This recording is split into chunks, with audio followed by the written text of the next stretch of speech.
Okay, good afternoon. I see it has gone 2 o'clock. I would like to thank everybody for being here today. I can see some of the same names joining us. Today is the third installment of this, the second last of this mini school named Machine Learning Applications in Climate Finance by Dr. Kamleshan Pillay. Thank you very much to everybody being here today. Kamleshan, thank you very much to you for preparing this and delivering this excellent mini school. Thank you very much for all the feedback we've been receiving. We really appreciate your trouble. And everybody's here to listen to you today. So maybe could you just give us an overview of what you planned with this and the next session? And then I'll meet you again at the end to just thank you and have an awesome session today. Thank you. I hand over to you. Kamleshan. Thanks so much, Renee. So good afternoon, everyone. I'm glad to see people attending. I was worried just after the Easter weekend there would be there would be much less. So I'm quite happy that everyone's decided to join. Um, I think maybe if I can just talk about what's planned for this week and next week because they sort of lead into each other. And I received some feedback prior to the weekend, just discussing maybe the want for a little bit of background information before we go into some of the machine learning applications next week. So I've decided to just restructure the third and fourth session so that I make sure that everyone is kept aware of the background information that's needed for next week, just so that you're able to get the most out of it. So to keep in mind that it's two parts. This one is kind of some of the theory, but then also some of the broader machine learning applications to green bond um, asset classes. And then next week is specifically on using some of Our the AI tools. Sorry. Sorry, I was just saying that you were frozen on my side. It could be my link, but I don't want our attendees to miss any portions. Okay. Was it okay? Just give me a thumbs up or just post in the chat. Was it only on my side or was it also on your side? Just in case we need to ask Kamleshan to go back a few sentences. Apologies for that. I can open up the chat. Okay. Kazani saying that it's okay on this side. So maybe Renee, maybe it was on this side. But happy, I'll keep the chat open just to make sure that I don't miss any comments like last time. But just to go over it, it's a two-part session leading into next week. This is very much focused on some of the theory, but I'll also bring in some of the machine learning applications beyond some of the green bond regulation, which we'll talk about next week. So a little bit of application on specifically on pricing, um, and then some applications that are maybe more bespoke, but have still been applied, at least that I've seen in industry working in this space. So I'll go on to the slide. So I'll just kind of try and tie it all together with what we spoke about last week. So this week I want to concentrate on labeled debt raising instruments. And if you had to compare the two types, you would consider vanilla bonds, which are very much traditional debt raising instruments, extremely well known. The major difference is that the use of proceeds or how the underlying capital is reserved is not specific in a vanilla bond instrument. So basically, an entity can issue a bond. And I'm sure for everyone who's taken Finance 101, it's often described as an IOU. That IOU does not need to be specific to any specific project. So what we have in comparison, and I'll talk a little bit about why this happened, but there was a recognition basically by multilateral development institutions who issued the first green bond that there needed to be some specific instrument that could be used to raise debt capital specifically for environmental instruments, for environmental activities or project types. And initially, when it was done, there was a belief that trying to foster a specific asset class for green would allow for a different set of institutional investors to come to the market and fill a distinct gap that it was envisioned that is present and not being filled. And that's why there was this push to have a labeled green bond. Um, and to maybe just give you the kind of formal definition, so it's fixed income debt instrument where the use of proceeds are earmarked for green or environmental friendly initiatives. There are some variations on the definition, but maybe just to flag at the outset that when I speak about labeled bonds, there can be various different types of labeled bonds, and green bonds would fit into that subclass. So maybe just to give you some other examples, you can have blue bonds, which are specifically for ocean ocean conservation, marine protection, etc., ocean economy kind of environmental activities. Um, there have also been bonds that have been labeled specifically for social activities or social development activities, social bonds. There are these, there's gender equality and social inclusion bonds.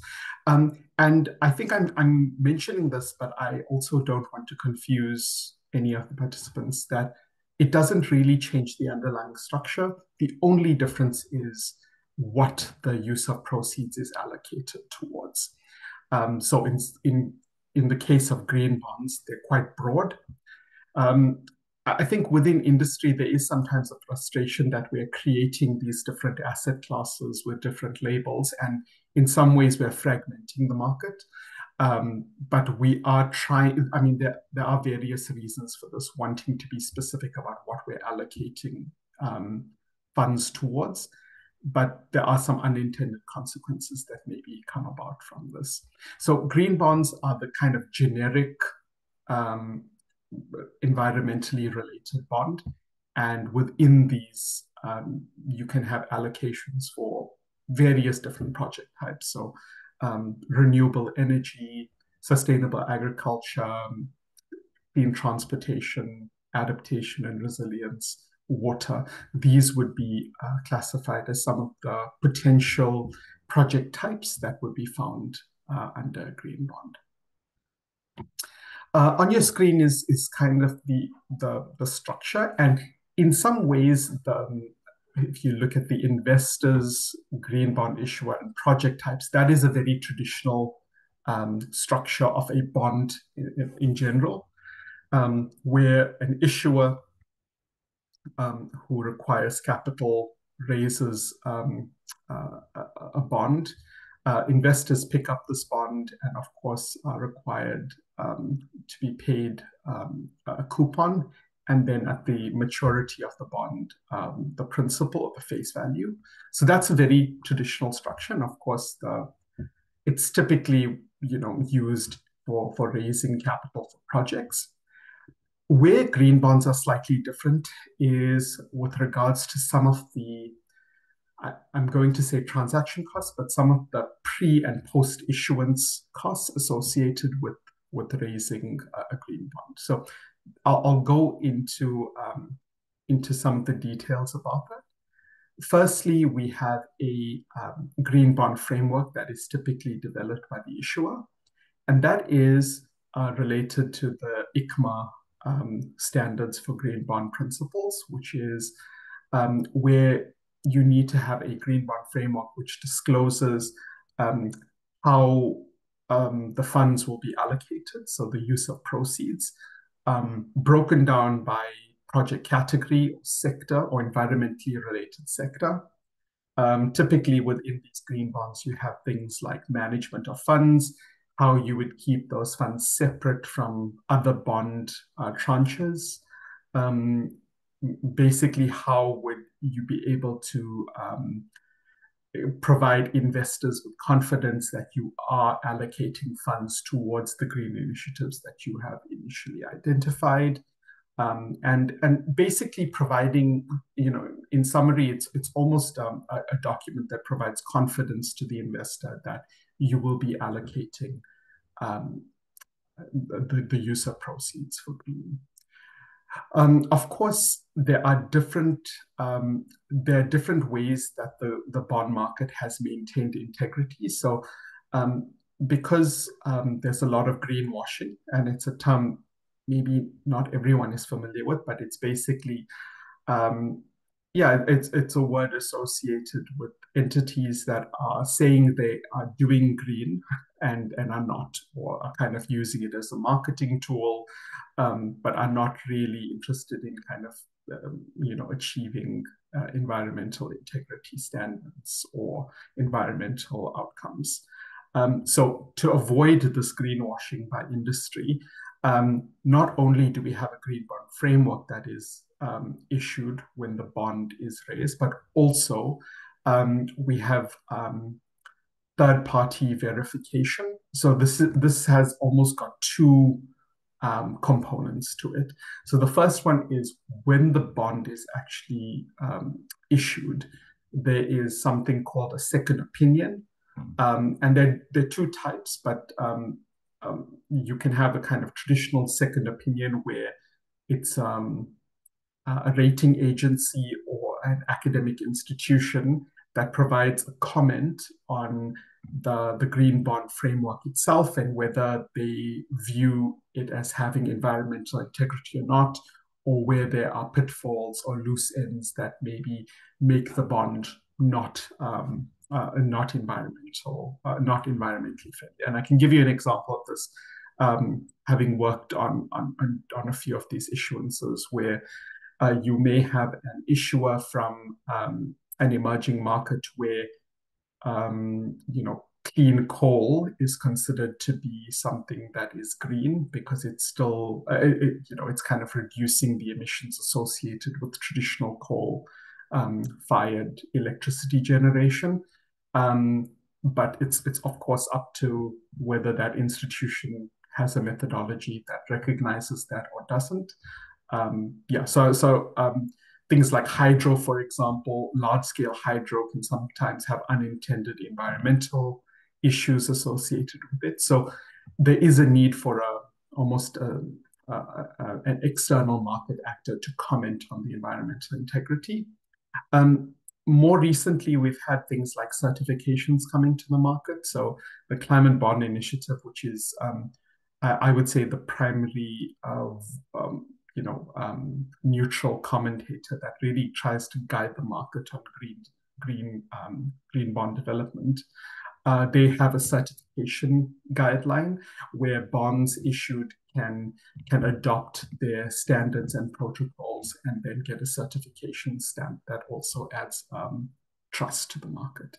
And then, of course, you have traditional auditing firms that can also verify that the second opinion provider has captured the environmental integrity benefits correctly. So that's the kind of pre-issuance issues, but also there's a need for making sure that the bond itself is achieving the intended outcomes or impact that are envisioned with its issuance. So, for example, very simple example, a renewable energy bond, there would be some underlying intentions or impact metrics that the bond would seek to achieve. So, X number of emission reductions for X number of kilowatt hours produced that displaces fossil fuel electricity in a particular jurisdiction. So just an example of those kind of impact metrics being built into the bond. So when we have a post-issuance regulation, there's a need for when the bond is ongoing with its financing of a particular project, that the issuer needs to undertake these impact evaluations of the projects itself to kind of demonstrate the intended environmental impacts. So as you can see, there's a lot of I hesitate to call it red tape, but it is necessary, but it also does make the market a little bit more complex than the traditional bond market. Um, I hope that gives you maybe an idea of how the green bond structure is slightly different to a typical vanilla bond market. And I'm sure we'll go into some of the details a bit later when we start talking about um, how the the green bond market has evolved and maybe some of the issues and challenges that are being experienced on the continent. Um, I will post a small link just as soon as I exit the presentation, but it's a link to the Green CBI, the Climate Bond Initiative's data dashboard. And it's really helpful for playing around with the different types of data that is available from the Green Bond database. So a lot of these images either come from the State of the Market report of CBI or directly from that dashboard. So you can have a look at that. But I think there are three messages that really I want to highlight here. If you look at the pie chart in the middle of your screen, you see that even though the market has grown to post 1 trillion US dollars in the latest reports, Africa still represents a very small fraction of that amount. And there's a whole host of reasons for this. Of course, if you had to break down South Africa versus the rest of Africa, I think you would even see a great disparity. A lot of the issuances are from large non-financial corporates. So, for example, working with the Zambian government, there was recently an issuance by the Copperbelt Energy Corporation, and that was specifically for renewables linked to the mining sector. I'm sure many of the South Africans on the call can recognize FirstRand and their issuance. Some of the more historical issues that are quite flagship in the African context. There's two. So firstly, the City of Johannesburg's 2014 issuance, which was the first for South Africa, and then the blue bond issuance of the Seychelles, which was the first of its kind. So maybe that gives you a bit of an idea that even though they are an interesting instrument and they have been relatively successful in raising debt capital for green projects, the African market is still in a nascent state, especially beyond South Africa. And in many cases, this is because the traditional or the vanilla bond market is underdeveloped. So, of course, the green bond market would also follow suit. So just to give you that understanding. In Africa, there have been a lot of issuances by multilateral development institutions acting as intermediaries on behalf of other entities. So, for example, the African Development Bank issues green bonds, and then it can on-lend those proceeds internally to other countries. On the just in the left-hand side of your of the presentation, in the bottom corner, you'll see the total green bond market. And I think what's always interesting to point out is that even though we have these other labels, sustainability bonds, which has very similar kind of metrics to green, but the green bond label itself is the most commonly used label in what I would say is the environmental bond market. Sustainability-linked bonds, SLB, the abbreviation refers to sustainability-linked bonds. And that's a little bit more of a complex structure where you actually have environmental metrics linked to things like the coupon rate, or the pricing, or the kind of or how the use of proceeds are allocated. It's a little bit more of a complex structure, but nonetheless, I mean, it represents a smaller fraction, probably because of this complexity. I think for those attendees who have worked maybe more on the adaptation side, the one issue that we often find in the green bond market is that there is a tendency to focus more on sectoral types that have greater revenue generation. So energy, buildings, and transport tend to be the primary asset sectoral allocations that green bonds are used for. And to some degree, this is expected because often there is a need for the underlying projects to generate the kind of revenue streams that are required.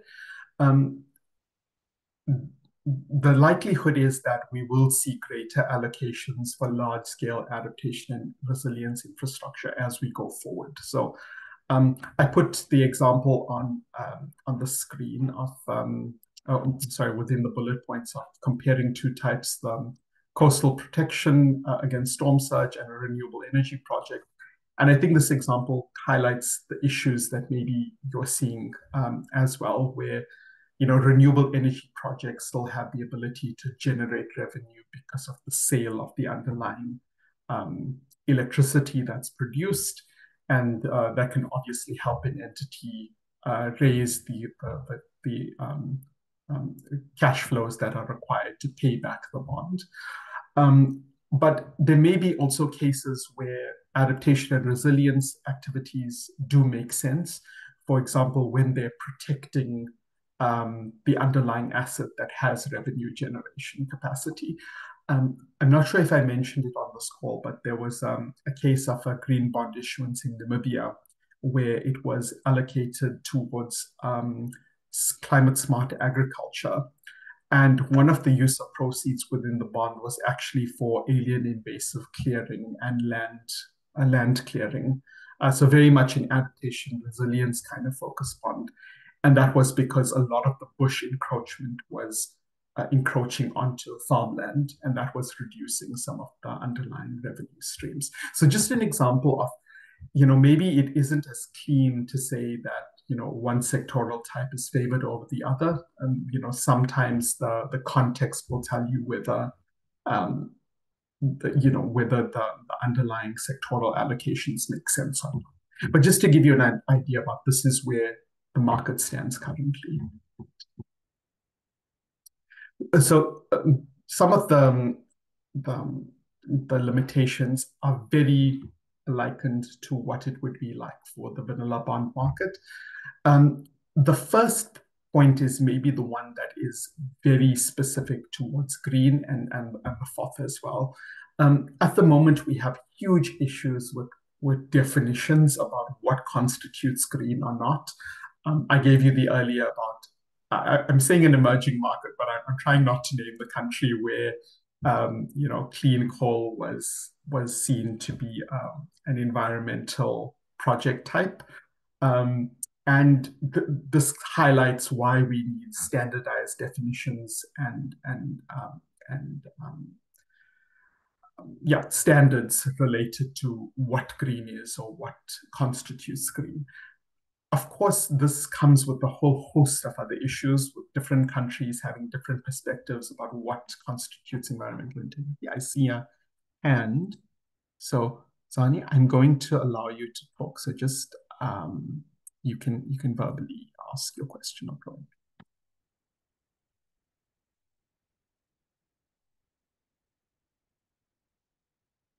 Mm.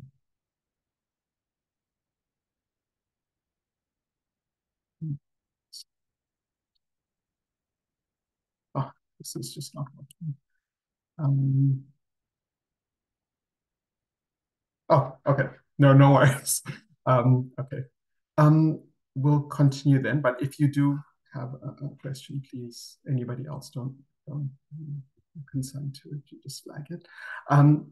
I'll just go just on the taxonomies. So a way that we've tried to overcome the kind of definitional issues that we're seeing in the market is by countries developing green finance taxonomies. And you may have come across South Africa's, which is a very large document that tries to break down the sectoral activities that constitutes green.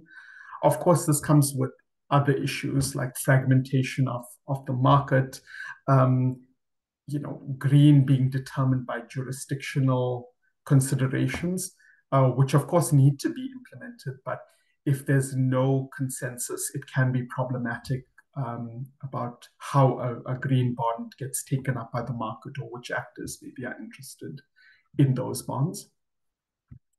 The second point, is very much related to, African bond markets in general, where um, some of the macroeconomic concerns and credit rating issues deter some of the investors from investing in African bonds beyond African labeled green bonds.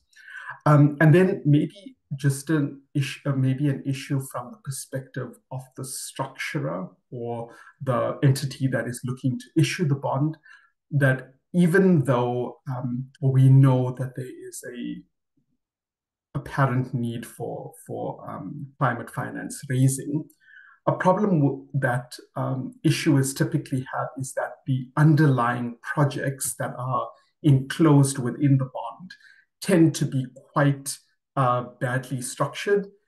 So that means in terms of their financial costing or the pre-feasibility of the project, the underlying revenue streams of the business case, that pre-feasibility or feasibility work is maybe less well done. And that means that those project types or project activities that go into the main bond are limited. So it causes a problem of, even though you would, there's a want to have green bonds being issued to market, and there's a need in terms of the broad project types being applicable, the projects themselves are not as well structured. And that's why maybe green bonds don't actually make it to market, or or struggle maybe to get the kind of investor demand or interest. So general remarks before we go on to some of the different structures or variations is that when you have to compare green bond and vanilla bonds, I know when I started out my career, I always thought that there would be a pricing benefit to doing green compared to a traditional bond. But actually, all of the data shows that that is not actually the case. There are some studies by CBI who track, they've created a term called the greenium, which is this environmental pricing benefit that one would expect. And they've done reports to try and detect it across bonds. In reality, it's very hard to do because you need to get bonds that are issued on the same day and get ones that are, issued by different actors, one vanilla, one green, and then be able to compare the pairs. So it's quite difficult to also do the assessment itself. But in terms of what we know from the open market, there are, it's questionable whether the pricing benefit exists. And even if it does exist, it may not be as significant as people with an environmental background would like it to be. I will say that there are different forms of how you can actually issue the bond to the market. So if you do a kind of traditional listing on an exchange, typically, you don't see the greenium, but you can also see the greenium in things like private placement. So, for example, a one-on-one engagement between an issuer and an investor that is looking to take up the bond, and maybe some negotiation around reduced coupon rates because it's green. I've seen this happen more than I've seen the greenium. There's a really good case for the sovereign issuance where because the issuance was primarily for adaptation and resilience and had some conservation use of proceeds, they were able to kind of reduce it by about 50 basis points, which is about 0.5%. So just an example of that, we do see these trends happening in the market. Even though I glossed over it in the initial structure where I was kind of describing some of the transaction costs. Transaction costs are a huge issue. It sounds like, all you have to do is a green bond framework, some pre-issuance certification, and then impact reporting. But often financial institutions are reluctant to do this because the comeback is often that, you could just do this by raising a traditional bond for green, and it may not be important to kind of do the labeling itself. And these costs can be quite significant for an issuer. So just to keep that in mind, that it is still a barrier for certain issuers to take on doing some of the background work associated with label bonds. And then you have things like you have other regulation that's also attached to green bonds that I won't touch on, but it can be extensive. So maybe we'll stop. And then in comparison to the entire bond market, the green bond market still represents a very small percent of that market. I mentioned earlier that I think we're just over one trillion USD, and if you compare that to the entire bond market, you can see the disparity there.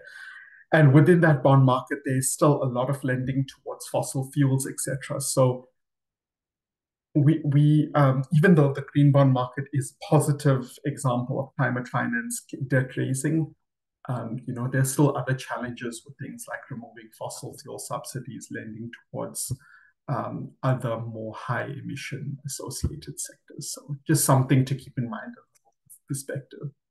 And then lastly, even though there is even though there is a lot of safeguards that have been introduced to try and make sure that the bond is allocated towards green, in reality, there are still a lot of greenwashing measures that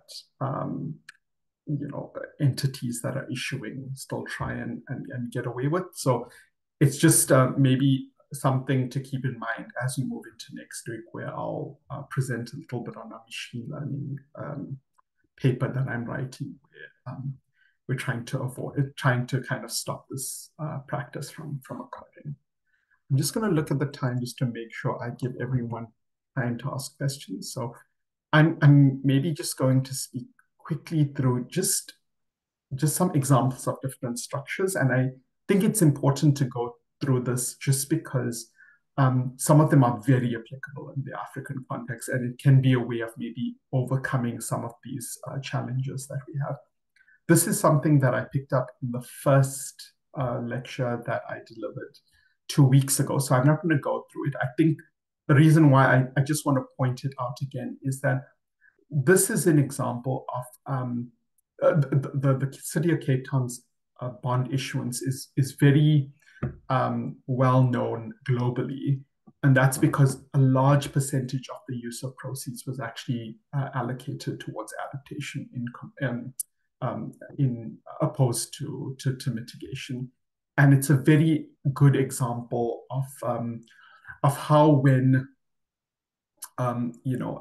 an entity or a city is faced with a climate crisis, that some of these green bond issuances can really assist in providing immediate liquidity, especially when there's a need for capital in urgency, given the context that the city found itself in 2015 with the major drought.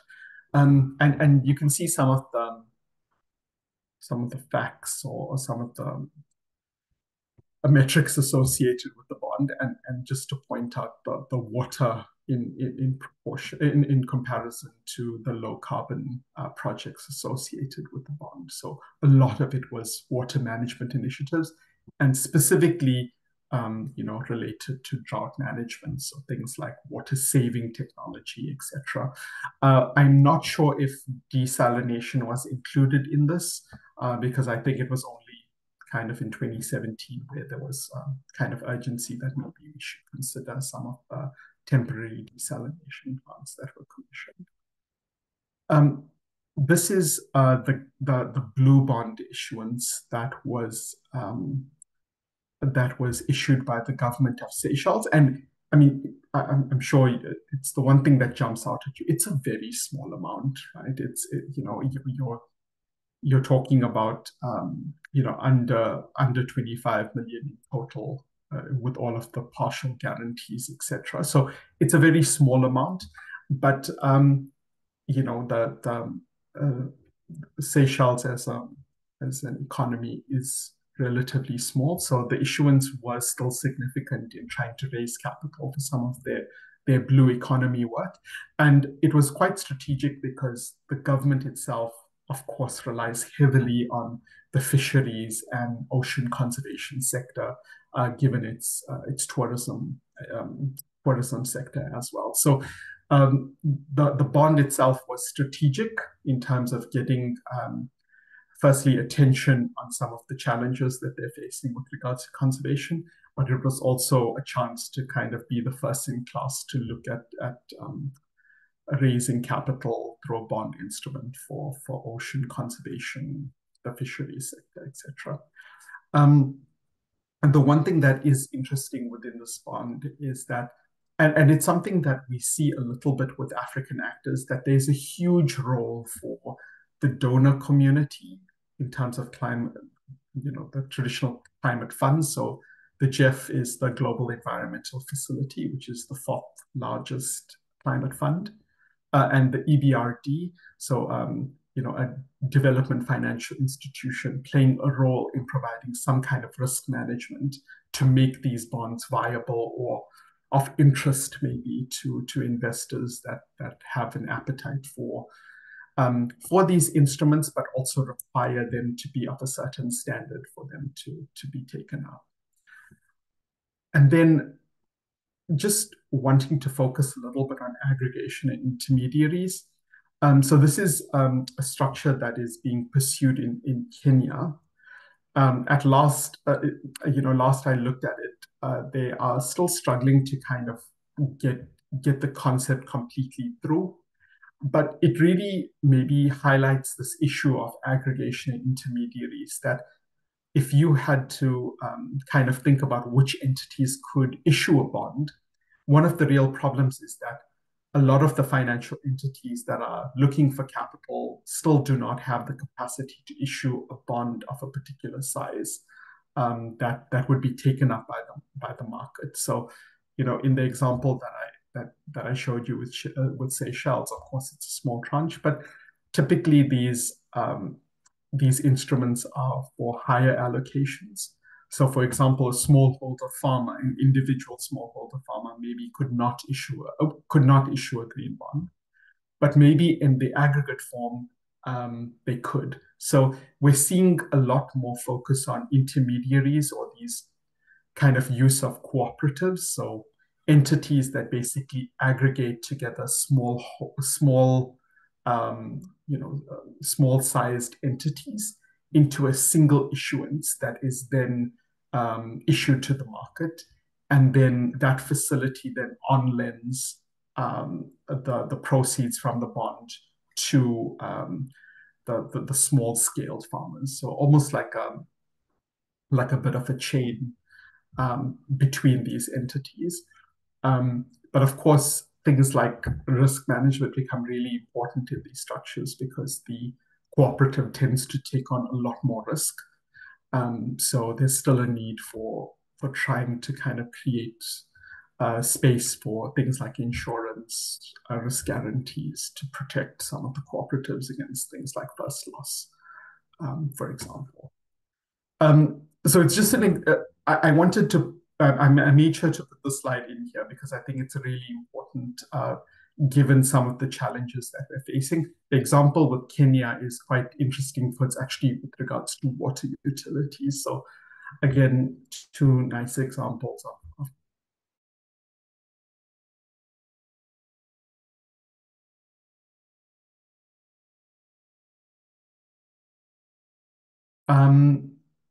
so where could machine learning fit in? So what I'm going to do is just go through just two examples of where they have been used.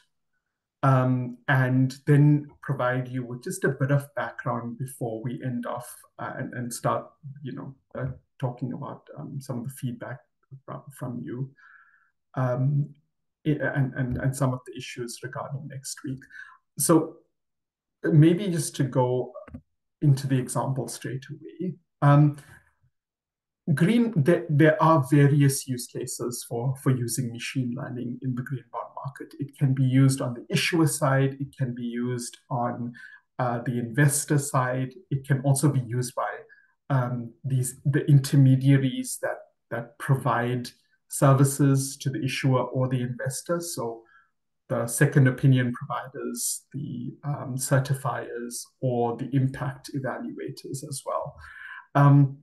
I wanted to focus on the study by Jalili in 2025, where what they did was they used machine learning methods to try and understand the underlying dynamics of the market, of actually what was driving issuances.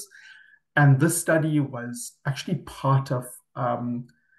it was part of a report that actually was used by central bankers to try and inform some of the policies that they're trying to put in place to incentivize green in the market.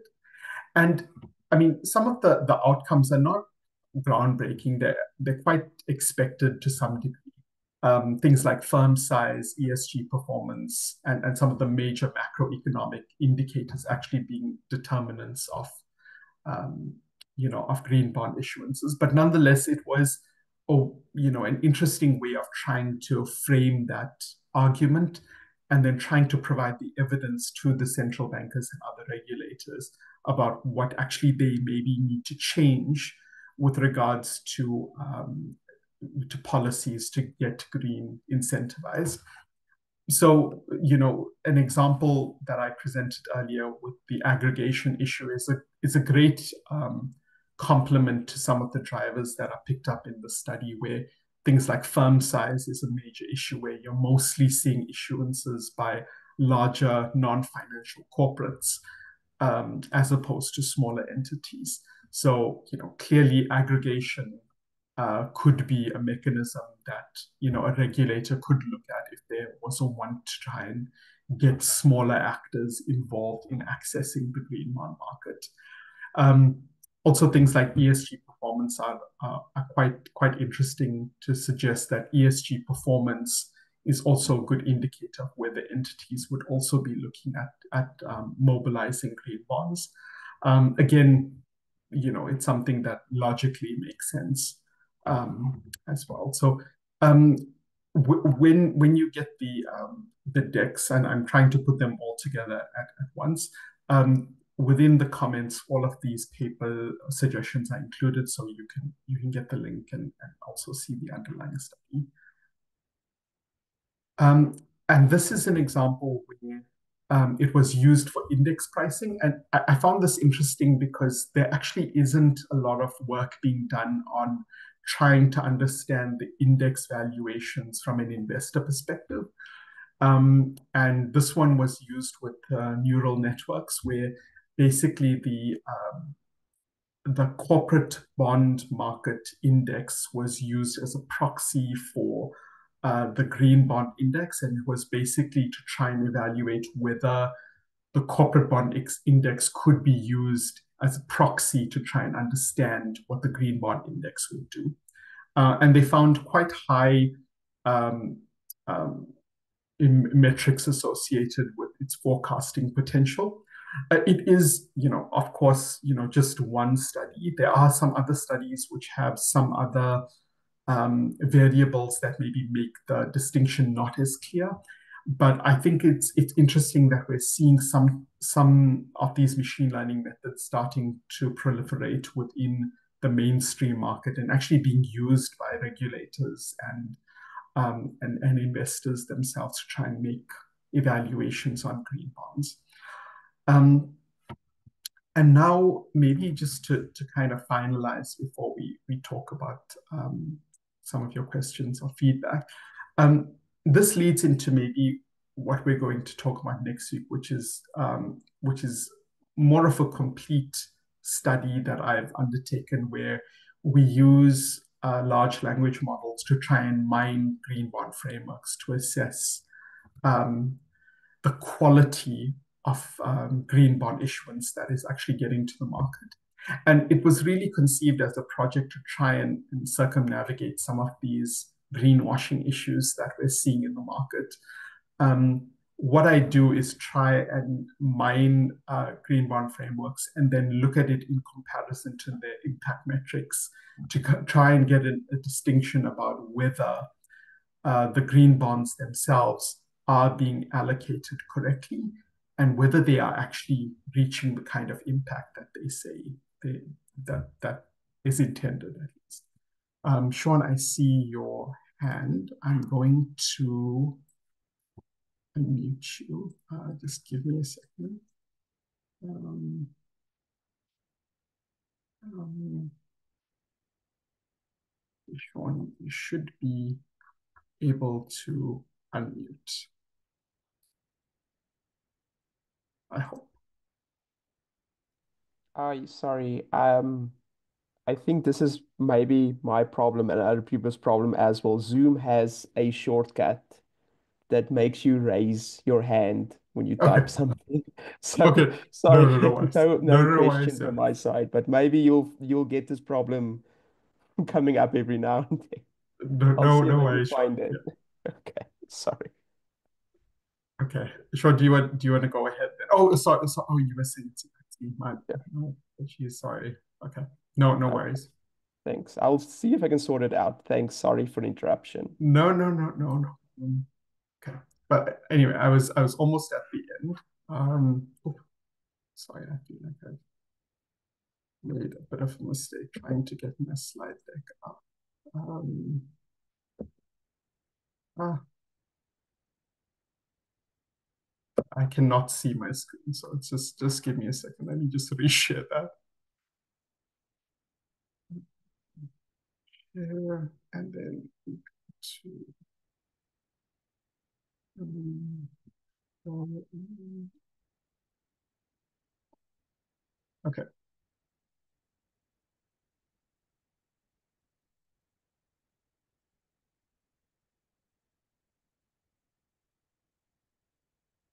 Okay.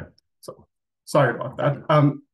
Just to finalize, this is the kind of last use case that I'm going to demonstrate in detail next week, and we'll go into some of the machine learning algorithms, some of the underlying code, and then some of the examples that we've managed to construct to try and demonstrate whether there can be trust in a particular green bond or not by matching up the green bond framework with the impact report. We use LLMs, which is becoming more common in sentiment analysis, specifically related to ESG. So I just wanted to end with because that's kind of where we're going to next week in terms of presenting the machine learning example. So I'll stop there. And yeah, looking forward to some of the questions and feedback. I feel like I've been speaking a lot, so hopefully we can fill it up with other opinions and comments.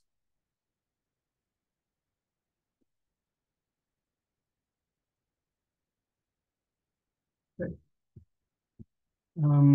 Maybe I'm not sure if Renee you're here, but I mean I'm happy just to open it up, Leslie, for any feedback, comments, questions, maybe anything to clarify. I know there's a lot of information that's thrown at in these discussions, so I'm not sure if anybody has anything that's burning.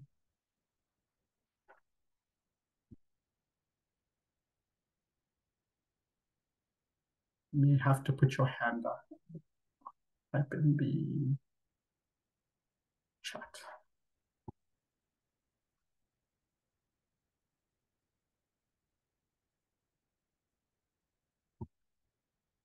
Don't see anyone.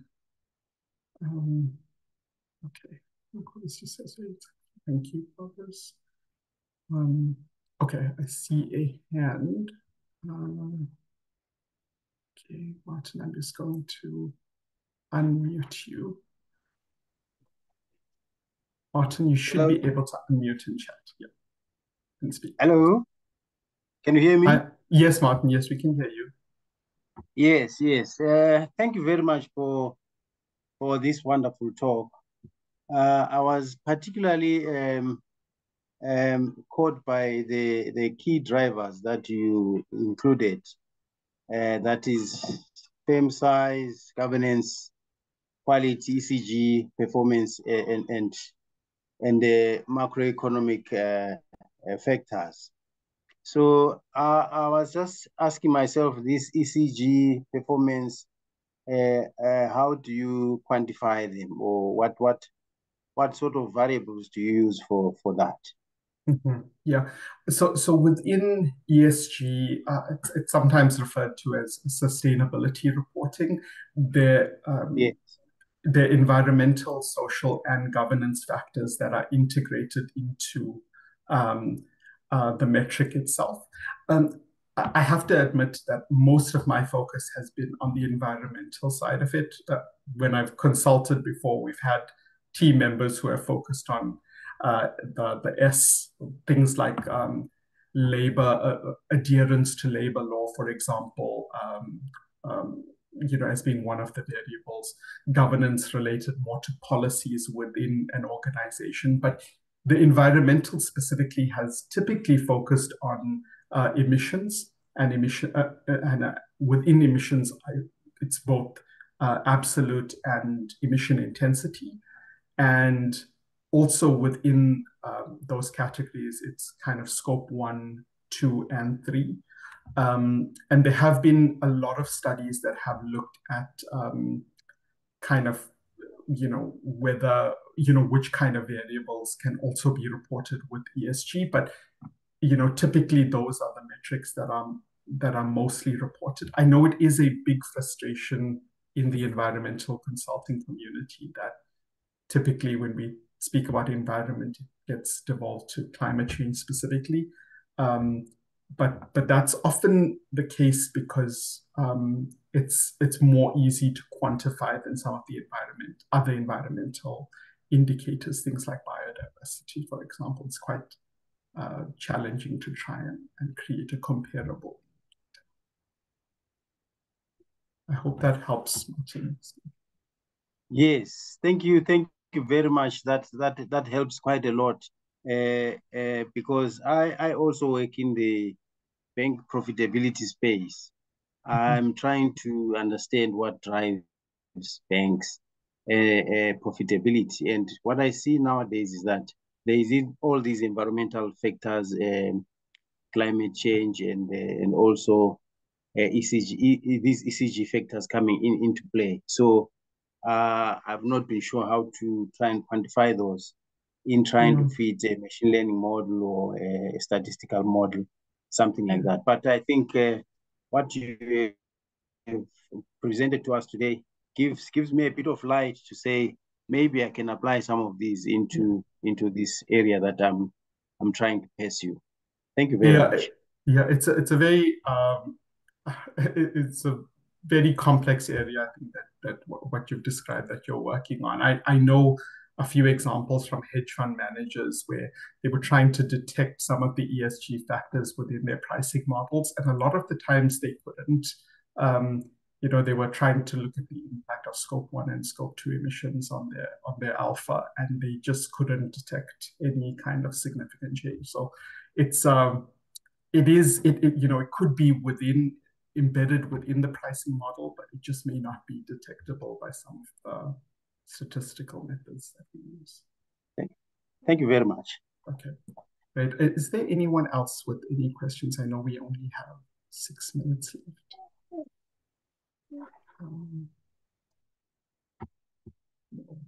Don't see any hands. Maybe I can just say that if there are any questions, we can definitely take those at the start of next week. I know, as I said, I know there's a lot of information that's thrown at you at these discussions.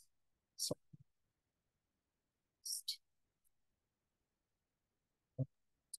sorry about that.